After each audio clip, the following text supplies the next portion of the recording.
बात करें तो मैच होने वाला है द गावा ब्रिस्बेन में और ये विकेट अपने पेस एंड बाउंस के लिए जाना जाता है। बैटर्स और पेसर्स को ज़्यादा इंजॉयमेंट रहता है। बॉल मतलब कि जो बल्लेबाज बाउंस को राइड करते हैं वो अच्छा करते हैं और जनरली 170-80 के आसपास स्कोरिंग भी देखने को मिलता है। 160 से 180, कभी कभी ज़्यादा स्कोर भी मिल जाता है और पेसर्स को एक्स्ट्रा बाउंस मिलता है, थोड़ा बहुत मूवमेंट शुरुआती ओवर में, लेकिन मूवमेंट के लिए ये उतना नहीं जाना जाता जितना पेस एंड बाउंस के लिए जाना जाता है। ठीक है, ये ध्यान देना है। स्पिनर्स के लिए ज़्यादा कुछ रहता नहीं है इस ट्रैक पे।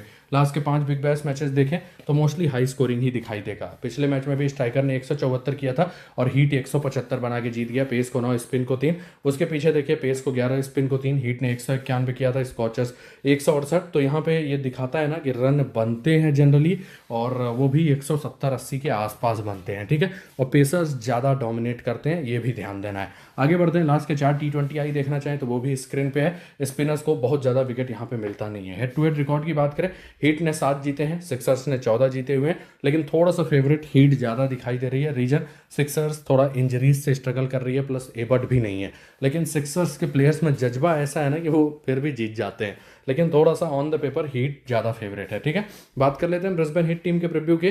तो ये सीजन अच्छा ही रहा है। 3 मुकाबलों में 2 में जीत हासिल किया हुआ है। थोड़ा सा अनचेंज स्क्वाड है इनका और सबसे बड़ी बात कि जब ये थोड़ा कमज़ोर थे ना तब दोनों मैचेस जीत गए और जब ये टीम मजबूत हुई तब ये मैचेस हार गए। बात करते हैं टीम न्यूज़ की। तो मुझे समझ में नहीं आ रहा है कि जिमी पियर्सन को ये ओपन ही क्यों करवा रहे हैं जबकि मनरो भी आ चुके हैं।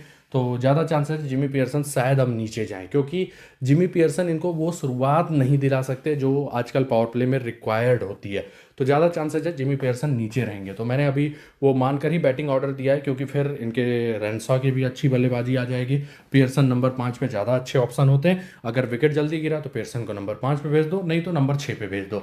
तो ये भी अच्छा कॉन्सेप्ट है। देखते हैं टीम करती है कि नहीं, जो हर सीजन ये ट्राई करते हैं। इस सीजन पहले मैच में पियर्सन ने हाफ सेंचुरी बना दिया था, बस उसी कारण उनको अभी भी ओपन के लिए भेजा जा रहा है। तो टॉप 6 ये हैं। यहाँ पे अगर पियर्सन ओपन करते हैं तो मनरो 1 डाउन चले जाएंगे और फिर मैक्सवेनी, रेंसा और मतलब एक एक शिफ्ट हो जाएगा बैटिंग पोजीशन। ठीक है, बाकी ये हैं नीचे के वो। मोस्ट ऑफ द ओवर की बात करें तो यही 5 करेंगे मोस्ट ऑफ द ओवर, और ज़रूरत पड़ी तो इनके पास मैक्सवेनी है जो जनरली लेफ्ट हैंडर्स के अगेंस्ट बॉलिंग करने आएंगे।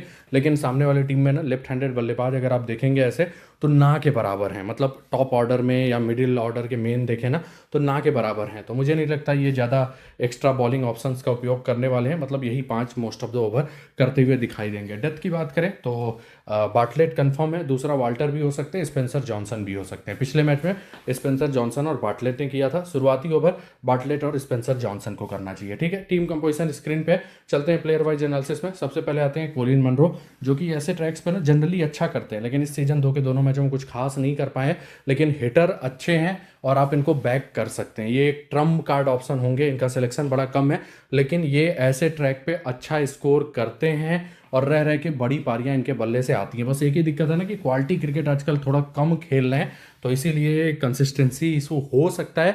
लेकिन ऑस्ट्रेलिया के ग्राउंड पे इनका रिकॉर्ड पास्ट में भी अच्छा रहा है, पर्थ के ट्रैक पे भी अच्छा किए हुए। तो कुल मिला के अगर रिस्क लेना चाहे ना तो ले सकते हैं। एक ट्रम्प कार्ड ऑप्शन हो सकते हैं, ऐसे ट्रैक पे स्कोर करने के लिए जाने जाते हैं। फिर आते हैं टॉम बेंटन। तगड़े हिटर हैं, लेकिन थोड़ा हिट और मिस टाइप वाले बल्लेबाज हैं, इनका भरोसा नहीं किया जा सकता। कीपिंग बैकअप नहीं है तो थोड़ा एवरेज पिक ही नज़र आते हैं, लेकिन आप इनसे कभी भी ना अटैकिंग 25-30 देख सकते हैं। अच्छे हिटर हैं, इम्पैक्ट वाले बल्लेबाज हैं और अभी थोड़ा इनका फॉर्म ना थोड़ा ठीक ठाक चल रहा था। बस एक ही दिक्कत है कि भरोसेमंद उतने नहीं रहते, लेकिन डिसेंट टाइप के ऑप्शन हो जाते हैं। अटैकिंग 25-30 ये कभी भी बना सकते हैं और कभी थोड़ा वक अच्छा रहा ना तो बड़ा स्कोर भी कर देते हैं। तो ये ट्रैक अच्छा है और अगर आता है कि मूवमेंट ज़्यादा नहीं है ना तो बेंटन पे रिस्क ले सकते हैं। बस यही है कि भरोसेमंद ये थोड़ा कम रहते हैं और कई बार ये मतलब 20-25 जाते जाते विकेट फेंकते हैं, तो उतने भरोसेमंद नहीं है, लेकिन रिस्क लिया जा सकता है। फिर आते हैं नाथन मैक्सवेनी। टेक्निकली स्ट्रॉन्ग बल्लेबाज है और अगर इनको 1 डाउन देना तो ये आराम से एंकर करते हुए बड़ा स्कोर कर जाते हैं। रिस्क नहीं लेते, सबसे बड़ी बात। जरूरत पड़ी तो बॉलिंग बैकअप तो है ही। कुल मिला के इस ट्रैक पे इनका रिकॉर्ड बड़ा अच्छा है, 62.2 का एवरेज है। हेड टू हेड भी अच्छा है, अच्छे पिक रहेंगे, जनरली फॉर्म इनका अच्छा रहता है। फिर आते हैं मैट रेंसा, बहुत ही तगड़े हिटर इस समय, पहले ये हिटिंग के लिए नहीं जाने जाते थे, लेकिन पिछले एक साल में ना इन्होंने बैटिंग में पूरा का पूरा चेंज कर दिया। अब तो ढेर सारे मतलब T20 वाले शॉट्स खेल रहे हैं, नहीं तो ये जनरली ना टेक्निकल बल्लेबाज थे और क्रिकेट बुक्स शॉट्स के लिए जाने जाते थे। लेकिन अभी आप देखेंगे रिवर्स हिट भी खेल रहे हैं, स्विच हिट भी कर रहे हैं, स्कूप भी करने की कोशिश कर रहे हैं। तो पूरा का पूरा गेम ही बदल दिया और काफ़ी अच्छे फॉर्म में नजर आ रहे हैं। तो जिस हिसाब से फॉर्म है ना उस हिसाब से रेन साहब बहुत ही अच्छे ऑप्शन है। बस प्रॉब्लम यह है कि अगर ये नंबर 5 पे मेंशन रहते हैं ना तो कई बार आते ही एकदम हिट करना पड़ता है और वहाँ पे दिक्कत हो जाती है। तो अगर नंबर 5 पे हैं तो देखिए मतलब फॉर्म वाइज तो बहुत अच्छे पिक रहेंगे, लेकिन रिस्क वही है कि कभी कभी बैटिंग आएगी ज़्यादा, कभी कभी नहीं आएगी। तो ये रिस्क हमेशा रहता है नंबर 5 वालों का T20 में, ठीक है। लेकिन फॉर्म जिस हिसाब से चल रहा है अच्छे पिक होंगे रेंसा। फिर आते हैं जिमी पियर्सन, टेक्निकल बल्लेबाज है लेकिन बड़ी पारियां जल्दी T20s में आती नहीं है। बड़ी पारियां तब आएंगी जैसे सामने वाली टीम के जैसे इनका सेकंड बैटिंग हो और सामने वाली टीम ने बड़ा स्कोर नहीं किया हो तो ये आराम से एंकर करते हुए स्कोर कर जाए, जैसे फर्स्ट मैच में हुआ था 72 रन बना दिए थे। नहीं तो स्लो बैटिंग के लिए जाने जाते हैं और इसीलिए ये लोअर मिडिल ऑर्डर में रहते हैं तो ज़्यादा अच्छा रहता है। बहुत अच्छे पिक जिमी पियर्सन नहीं है, लेकिन अगर ओपनर मेंशन्ड है ना तो एक तो कीपिंग बैकअप है यार, और दूसरी बात ना ये रिस्क थोड़ा कम लेते हैं। तो अगर ज़्यादा रिस्क नहीं लिया तो मतलब 15-20 पॉइंट अगर कीपिंग से दे दिए, मतलब 2 कैचेज भी चलेगा ना तो 20-25 रन ये कभी बना सकते हैं। तो अगर ओपनर मेंशन्ड है तो जिमी पियर्सन फिर भी ठीक ठाक ऑप्शन है, और अगर नीचे मेंशन्ड है ना तो बहुत अच्छे पिक नहीं होंगे। जनरली इंपैक्ट वाली पारियां नहीं आती हैं, लेकिन वो टोटल उस पर डिपेंड करेगा कि कितना ज़्यादा प्रेशर है। जैसे इनके अपोजिट वाला बल्लेबाज अच्छा खासा हिटिंग करते चला गया ना तो ये प्रेशर नहीं लेंगे तो स्कोर भी कर देते हैं, और जैसे ही रन रेट डाउन होता है तो विकेट फेंकने के चांसेस इनके बढ़ जाते हैं। तो ये ध्यान दीजिएगा। अगर नीचे मेंशन है तब तो सीधे सीधे छोड़ देना है, फिर ज़्यादा पॉइंट नहीं देंगे। अगर ओपनर मेंशन है ना तो बहुत अच्छे पिक नहीं रहेंगे, लेकिन वो कीपिंग बैकअप रहेगा, और उससे अगर इन्होंने ठीक ठाक पॉइंट दे दिया ना तो ये 20-25 बना देते हैं, ये ध्यान दीजिएगा। फिर आते हैं मैक्स ब्रांड, कभी कभार चलेंगे, आराम से छोड़ा जा सकता है। फिर आते हैं पॉल वाल्टर, हिटर अच्छे हैं, वो अलग बात है कि बल्लेबाजी से अभी तक सुपर फ्लॉप रहे हैं, और प्लस गेंदबाजी में भी 3 से 4 ओवर गेंदबाजी करेंगे। मस्ट हैव पिक रहेंगे, जरूर कवर कीजिए। ये GL में एक टीम में कैप्टन भी कर लीजिएगा। विकेट टेकिंग नेचर के गेंदबाज हैं, लंबे ऊंचे कद के गेंदबाज, और प्लस थोड़ा एक्स्ट्रा बाउंस मिलता है, और ऊपर से कटर्स वटर्स का भी अच्छा इस्तेमाल करते हैं। तो GL में एक टीम में कैप्टन कर लीजिएगा। वो अलग बात है इस सीजन फॉर्म उतना अच्छा नहीं रहा है, लेकिन विकेट लेते हैं वो भी बंडल्स में। फिर आते हैं बाटलेट, जो कि मूवमेंट और कटर्स के लिए जाने जाते हैं। इस सीजन फर्स्ट मैच के बाद उतना अच्छा परफॉर्मेंस आया नहीं है, लेकिन विकेट टेकर है, मस्ट हैव पिक रहेंगे, जरूर कवर कीजिए। Most of the time wicket इनको मिलता ही मिलता है। स्विप्सन इस ट्रैक पे बहुत ज़्यादा मदद मिलता नहीं है, विकेट वही अंडर प्रेशर सेकंड बॉलिंग होगा तो ले सकते हैं, नहीं तो बहुत ज़्यादा विकेट उतना नहीं मिलता है इस ट्रैक पे, स्पिनर्स को छोड़ने में ही ज़्यादा भलाई है। फिर आते हैं Spencer Johnson, pace and bounce के लिए जाने जाते हैं, प्लस मूवमेंट है, 150 के आसपास पेस जनरेट करते हैं, विकेट टेकिंग नेचर के गेंदबाज ऐसे ट्रैक पे रहते हैं, ऊपर से डेथ ओवर्स भी अब कर रहे हैं, मस्ट हैव पिक रहेंगे, जरूर कवर कीजिए। फर्स्ट बॉलिंग एक GL में कैप्टन कर लीजिएगा। कुन्नेमन लाइन लेंथ के लिए ज़्यादा जाने जाते हैं, लेकिन बंडल्स में उतना विकेट नहीं मिल पाता, आराम से छोड़ा जा सकता है। नीचे मोस्ट प्रॉब्ली और कोई नहीं खेलेगा। बात करते हैं सेकंड टीम के प्रीव्यू की, यानी कि सिडनी सिक्सर्स टीम के प्रीव्यू की। तो ये one of the most consistent sides हैं टूर्नामेंट के, और रनर अप भी रहे थे लास्ट सीजन। इवन लास्ट के 6 में 5 बार ये फाइनल पहुंच चुके हैं, और अभी भी देखिए टीम इनकी बहुत अच्छा नहीं दिखाई दे रही है, लेकिन 3 के तीनों मैचेस जीत गए। टीम न्यूज़ की बात करें, डी यूज नहीं है, जैक एडवर्ड्स पिछले मैच में इंजर्ड हो गए थे और उनका कंडीशन का कोई अपडेट नहीं है, लेकिन इन्होंने सेम स्क्वाड अनाउंस किया, और सुनने में आया कि थोड़ा सा हैमस्ट्रिंग इशू था, और वार्म अप मैचेज में ये बॉलिंग वालिंग की भी प्रैक्टिस कर रहे थे। तो अभी के लिए हम यही मान के चलेंगे कि वो फिट हैं, बॉलिंग करना चाहिए, लेकिन अगर नहीं करते हैं तो पूरा का पूरा एनालिसिस उल्टा हो जाएगा, जैसे पिछले मैच में हुआ था। ये इंजर्ड हो गए एक ही ओवर के बाद, मतलब बॉलिंग फिट नहीं थे, फील्डिंग फिर भी कर रहे थे, 20वें ओवर तक थे ग्राउंड पे, लेकिन जैसे इंजर्ड हुए तो बर्ड जिनकी पिटाई हुई थी शुरुआत में ना, उनके ओवर आराम से बढ़ गए और वो डेथ में आ गए तो उनको विकेट मिल गया ठीक ठाक। तो वो भाई एनालिसिस पूरा उल्टा हो जाता है, अगर ये बॉलिंग फिर से नहीं किया ना तो दिक्कत हो जाएगी। फिलहाल जो न्यूज आई है वो यही आई है कि ये फिट हैं और खेलेंगे। अब बॉलिंग फिट है कि नहीं वो पता नहीं, ठीक है। तो इनका जो प्रॉबल 11 है एक्सपेक्टेड बैटिंग ऑर्डर में, James Vince, Josh Philippe open, फिर एडवर्ड्स हैं, मॉइसेस हेनरिकेज, जॉर्डन सिल्क, एल सॉ, नीचे के 5 ये हैं। मोस्ट ऑफ द ओवर की बात करें तो देखिए जैक्सन बर्ड 3 ओवर के आसपास करते हैं, कभी कभार अच्छा खासा भी कर जाते हैं। अकील हुसैन 4 कंफर्म करेंगे, डोरसाइज 4 कंफर्म करेंगे, ठीक है। 4-4-8-3-11 इधर से हो गए, और जैक एडवर्ड्स अगर बॉलिंग फिट हैं तो वो भी 3 से 4 करते हैं। तो मतलब कितना हो गया, 14 से 15 ओवर हो गए। अब जो बचे 5 है ना, वो हेडन कर और टी मर्फी में डिवाइड होगा, जिसमें मर्फी की पिटाई होती है तो ओवर कटते हैं, और मर्फी की पिटाई नहीं होती तो अच्छे खासे भी कर जाते हैं, ठीक है। लेकिन जनरली हेडन कर 3 और मर्फी 2 ऐसा कुछ रहेगा, ठीक है।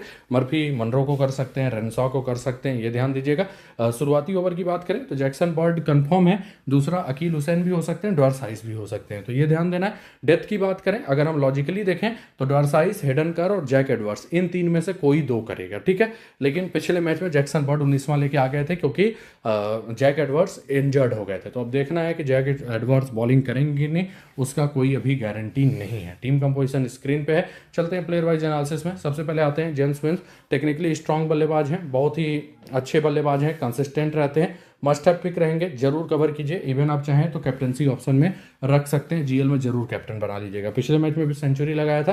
फिर आते हैं जॉस फिलिपे, तगड़े हिटर हैं, इस वेन्यू पे खेलना पसंद करते हैं। हाँ, भरोसेमंद नहीं है, और उधर 2 के ऐसे गेंदबाज हैं जो कभी भी विकेट इनका हासिल कर सकते हैं, लेकिन कीपिंग कैटेगरी में सबसे सेफ ऑप्शन यही रहेंगे, रह के अच्छा स्कोरिंग कर जाते हैं। लास्ट के दोनों मैचों में अच्छा किया है। फिर आते हैं जैक एडवर्ड्स, ठीक ठाक बल्लेबाजी कर रहे थे, इवन दोनों मैचों में ना ज़्यादा ये किसी डिस्कम्फर्ट में नहीं दिखाई दिए, अच्छा बैटिंग कर रहे थे। एक में तो रन आउट हो गए, और ऊपर से बॉलिंग भी इन्होंने काफ़ी इकोनॉमिकल किया है। स्लोअर वंस इनके पास अच्छे खासे हैं, और हर सीजन में इनके बॉलिंग में इंप्रूवमेंट ही आ रहा है। अगर ये बॉलिंग करते हैं तो सबसे सेफ कैप्टनसी ऑप्शन है, और बॉलिंग नहीं करते हैं तो भैया फिर दिक्कत हो जाएगी, ठीक है। मस्ट हैव पिक रहेंगे, कैप्टन बना भी सकते हैं, नहीं भी बना सकते हैं, वो डिपेंड करेगा कि बॉलिंग करेंगे कि नहीं। और एनालिसिस वाला पार्ट ध्यान से सुनिएगा। मैंने आपको जैसे बिग बैश का लास्ट मैच भी हुआ था, तो उसमें भी मैंने आपको बताया था ना कि वेबस्टर तभी ज़्यादा पॉइंट देंगे जब अनएक्सपेक्टेड रूप से बॉलिंग मिल जाए, और पिछले मैच में बॉलिंग मिल गया, 4 ओवर वो भी डेथ भी मिल गया, तो उन्होंने अच्छा खासा पॉइंट दे दिया। नहीं तो बैटिंग पोजीशन जो है उससे वो उतना पॉइंट नहीं देंगे। तो ये रिस्क कप्तान बनाना है कि नहीं, ये आपको खुद से लेना है, ठीक है। आगे बढ़ते हैं। मोइसेस एनरिकेज बहुत ही अच्छे बल्लेबाज हैं, हालांकि हेड टू हेड वेन्यू उतना अच्छा नहीं दिखाई देगा, लेकिन अभी तक लय में दिखाई दिए हैं, और इस ट्रैक पे बैटिंग इजी रहता है, तो आप हेनरिकेज को कवर करेंगे तो ज़्यादा अच्छा है, ठीक है। थोड़ा सा कुन्नेमन से इनको दिक्कत होती है, लेकिन प्लेयर बहुत ही अच्छे हैं, कुल मिला के बढ़िया पिक रहेंगे इस ट्रैक पे। फिर आते हैं जॉर्डन सेल, प्लेयर बहुत ही शानदार हैं, लेकिन वही ये बड़ी पारियां नहीं आती। देखिए पिछले दोनों मैचों में अच्छा खेला है, लेकिन 36-34 ही बना पाए, तो ये आपको कंसिस्टेंटली 25-30 बनाकर दे सकते हैं, लेकिन प्रॉब्लम है बैटिंग ऑर्डर, और इसीलिए उतने अच्छे ऑप्शन नहीं हो पाते। एल सॉ कुछ खास इनका अभी तक तो रिकॉर्ड नहीं रहा है, आराम से छोड़ सकते हैं। हेडन कर जनरली पिटाई होती है, और वो आपको दिख भी रहा होगा। पहले मैच में 3 ओवर में 27 रन, जिसमें लास्ट में डेथ मिल गया था, टेलेंडर आ गए थे तो विकेट नहीं, सॉरी रन नहीं दिया उतना, नहीं तो और अच्छा खासा ज़्यादा इकोनॉमी होता। और पिछले मैच में भी 4 ओवर में 41 रन दे दिया। विकेट ज़्यादा इनको तभी मिलता है जब डेथ करते हैं, और गलती से डेथ नहीं मिला ना तो फिर विकेट लेने के चांसेस भी कम हो जाते हैं। बैटिंग से बैकअप भी देते हैं, लेकिन थोड़ा सा बैटिंग फॉर्म इनका बहुत अच्छा इधर बीच रहा नहीं है। कुल मिला के फर्स्ट बॉलिंग में बहुत अच्छे ऑप्शन, सेकंड बॉलिंग में छोड़ने का भी रिस्क ले सकते हैं। अगर सामने वाली टीम प्रेशर में नहीं आई ना तो सेकंड बॉलिंग में ज़्यादा विकेट इनको नहीं मिलेगा, स्लोअर वंस के लिए। और आजकल देखना हो थोड़ा यॉर्कर्स भी अच्छा डाल रहे हैं, उसके लिए जाने जाते हैं, ठीक है। हेड टू हेड वेन्यू अच्छा है, लेकिन अब ये उस लेवल के गेंदबाज नहीं रह गए। फिर आते हैं ड्वेरसाइस, विकेट टेकिंग नेचर के गेंदबाज हैं, 3 के तीनों मैचों में जम के विकेट लिया है, स्लोअर वंस का भी अच्छा प्रयोग कर लेते हैं, सीम मूवमेंट भी है इनके पास, और वेरिएशन भी अच्छा खासा है। कुल मिला के बहुत ही अच्छे गेंदबाज हैं, मस्ट हैव पिक रहेंगे।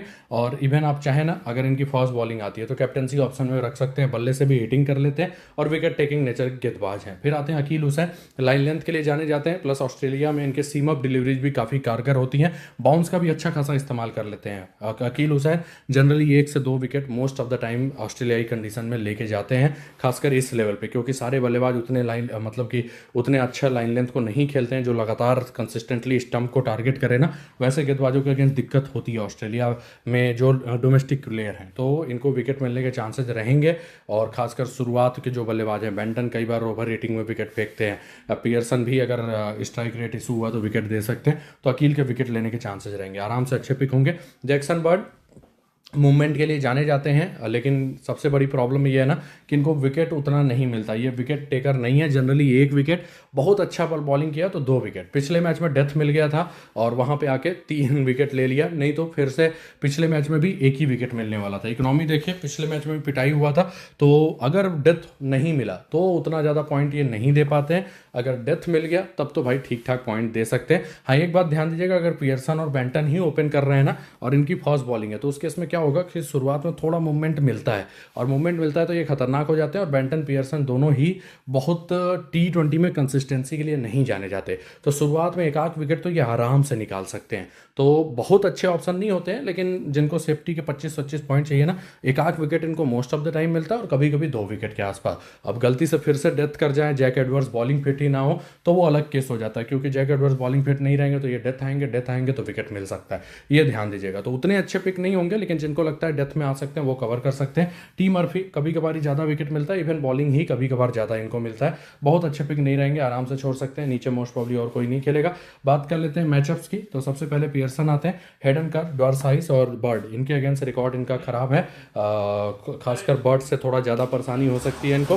फिर आते हैं मनरो, इनको अकील हुसैन से थोड़ा दिक्कत होती है, 2 बार आउट है लेकिन पिटाई भी किया हुआ है। आगे बढ़ते हैं मैक्स ब्रांड, ज़्यादा ध्यान देने वाला मैचअप नहीं है, मैक्सविनी का भी नहीं है। मैट रेंसा की बात करें, डॉर्साइस 2 बार इनको आउट कर चुके हैं। जॉस फिलिपे, स्पेंसर जॉनसन के अगेंस्ट दिक्कत होती है, और ऊपर से बाटलेट के अगेंस्ट भी रिकॉर्ड अच्छा नहीं है। तो वही मैं बोल रहा हूँ कि हो सकता है बड़ी पारी उतना ना आए। फिर आते हैं जेम्स विंस, जिनका किसी के अगेंस्ट बहुत खराब मैचअप नहीं है। जॉर्डन सिप्सन के अगेंस्ट 2 बार फंसे हुए हैं। हेनरी केज की बात करें तो कुनेमन इन्हें परेशान करते हैं, 43 रन 42 बॉल 2 बार आउट है, बाकी सबके अगेंस्ट अच्छा खेला हुआ है। जैक एडवर्ड्स का ज़्यादा ध्यान देने वाला मैचअप नहीं है। तो दोस्तों ये था इंपॉर्टेंट मैचेस और पूरा प्लेयर वाइज एनालिसिस। रिस्क यही है कि कप्तान अगर अपने से कुछ डिसीजन अनएक्सपेक्टेड ले ले तो फिर दिक्कत हो सकता है, जैसे स्टार्स और उस वाले मैच में हुआ। 1 साइडेड विनिंग होना चाहिए था, लेकिन वेबस्टर डेथ में आ गए और अवेस अगर भी डेथ में आ गए। तो कभी कभी अनएक्सपेक्टेड डिसीजंस कैप्टन ले लेते हैं तो प्रॉब्लम हो जाती है। बात करते हैं ड्रीम 11 टीम की, तो विकेट कीपर में जॉस फिलिप सबसे सेफ ऑप्शन है, उन्हीं के साथ जाइए। पियर्सन अगर ओपनर मेंशन है तो रिस्क लिया जा सकता है। बेंटन देखिए भरोसेमंद नहीं रहते हैं, तो बहुत अच्छे पिक नहीं होंगे, लेकिन एक ट्रम्प कार्ड ऑप्शन हो सकते हैं, रह के वो बड़ी पारियां भी खेल जाते हैं। बैटिंग सेक्शन में मोइसेस एनरिके ठीक ठाक ऑप्शन होंगे, इनको मैंने कवर किया हुआ है। James Vince must have pick रहेंगे, मैक्सविनी भी अच्छे ऑप्शन रहेंगे, तो इनके साथ भी मैं जा रहा हूँ। नीचे आपके पास कॉलिन मनरो एक बेहतरीन ट्रम्प कार्ड ऑप्शन हो सकते हैं। थोड़ा सा अभी तक स्ट्रगल ही किए हैं, क्योंकि मिस टाइम ज़्यादा कर रहे हैं, दोनों ही मैचेज में इनके कैचेज भी एक ड्रॉप हुए हैं। लेकिन जो प्रॉब्लम है कि ये रह के ना ऐसे ट्रैक पर बड़ा पारियाँ खेलते हैं, तो एक अच्छे ट्रम्प कार्ड ऑप्शन हो सकते हैं। हो सकता है मैं लास्ट में ले लूँ, फिलहाल के लिए मैंने नहीं लिया हुआ है। नीचे और कोई इतना अच्छा ऑप्शन नहीं है। ऑलराउंडर में वाल्टर मस्ट हैव पिक होंगे, एडवर्ड्स मस्ट हैव पिक होंगे, हेडन कर फर्स्ट बॉलिंग है तो अच्छे पिक, सेकंड में थोड़ा सा एवरेज ऑप्शन रहते हैं। नीचे और कोई इतना अच्छा ऑप्शन नहीं है। बॉलिंग सेक्शन में चलते हैं, Dwarshuis must have pick, Bartlett must have pick, Akeal Hosein अच्छे ऑप्शन होंगे, Spencer Johnson must have pick रहेंगे इस ट्रैक पे। नीचे जैक्सन बर्ड भैया वो ले सकते हैं जिनको लगता है कि नहीं भाई यहाँ पे क्या हो सकता है कि डेथ कर जाए, और हमेशा ये डेथ नहीं करते हैं, और जैक एडवर्ड्स अगर फिट रहेंगे तो ज़्यादा चांसेस ये डेथ नहीं करेंगे। ठीक है, तो जिनको लगता है जैक एडवर्ड्स बॉलिंग नहीं करेंगे वो कवर कर सकते हैं। अगर कोई न्यूज आया एडवर्ड्स का तो मैं बता दूंगा। और उसके अलावा देखिए बर्ड के एक आध विकेट तो शुरुआत में लेने के पूरे चांसेज हैं। बेंटन या तो फंसेंगे या तो पियर्सन फंस सकते हैं। ठीक है, कैप्टनसी ऑप्शन की बात करें तो जैक एडवर्ड्स अगर बॉलिंग करते हैं तो सबसे सेफ कैप्टनसी ऑप्शन है, मैंने उन्हें कैप्टन किया है, डॉर्साइस को वीसी किया हुआ है। उसके अलावा आपके पास वाल्टर भी एक ठीक ठाक कैप्टनसी ऑप्शन है, विंस भी एक ठीक ठाक कैप्टनसी ऑप्शन है। सीवीसी खुद का रखिएगा, और फर्स्ट बॉलिंग जिनका है ना उनके डेथ ओवर के जो भी गेंदबाज है, जैसे खासकर किसका हीट की अगर फर्स्ट बॉलिंग आती है तो स्पेंसर जॉनसन बाटलर पे रिस्क ले सकते हैं। तो दोस्तों ये थी मेरी टीम।